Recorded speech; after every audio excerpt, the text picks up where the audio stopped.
எங்களுடைய இந்த போராட்டமானது இன்றைய விவசாயிகள் பிரதேச விவசாயிகளின் இன்றைய நிலையை கருத்து கொண்டு எம்மால் முன்னெடுக்கப்பட்டது. இந்த போராட்டம் தொடரும். காரணம் என்னவெனில் எமது உற்பத்திக்கான சந்தை விலை இன்று அதல பாதாளத்தை நோக்கி சென்று விட்டது. அதற்கான காரணம் இடைத்தரகர்களும் முறையான அரசின் பொறிமுறை இன்மையினால்தான் இந்த நிலைக்கு ஏற்பட்டது எங்களுக்கு.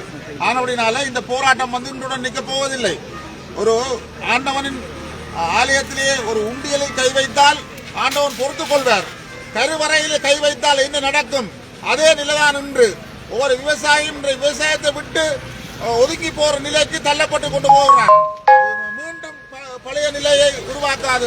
போர்க்காலத்திலே எத்தனையோ நிலங்கள் விவசாயம் செய்ய முடியாத ஒரு நிலை ஏற்பட்டது. அதே நிலை மீண்டும் ஏற்படாமல் இருக்கணும் என்று சொன்னால் அரசாங்கமும் இது சார்ந்த அதிகாரிகளும் உடனடியாக நடவடிக்கைகளை மேற்கொண்டு எமக்கான நியாயங்களை பெற்றுத்தராத பட்சத்தில் நாம் எமது விவசாயத்தை கைவிட்டு இங்கு பசியும் பட்டினியும் தலைதூக்க வேண்டிய நிலைதான் ஏற்படும். அரசாங்கம் திட்டமிடப்பட்டு இன்று இந்த அறுவடை காலத்தில் அரிசியை இறக்குமதி செய்து, அதுவும் நமது கீரிச்சம்பாக்கு அரிசிக்கு நிகராக வந்த ஒரு அரிசியை இறக்குமதி செய்து குறிப்பாக சந்தையில் விட்டுள்ளார்கள். இது எமது விவசாயத்தை திட்டமிட்டு அளிக்கும் நோக்கில் தான் செயற்பட்டதாக நான் கருத வேண்டியுள்ளது. ஆனபடியினாலே உடனடியாக இதுக்கான தீர்வுகளை அரசாங்கம் தராத பட்சத்தில் நாம் ஒரு விவசாயத்தை கைவிட்டு வேறு மார்க்கத்தை தான் நாம் தேட வேண்டிய நிலை ஏற்படும்.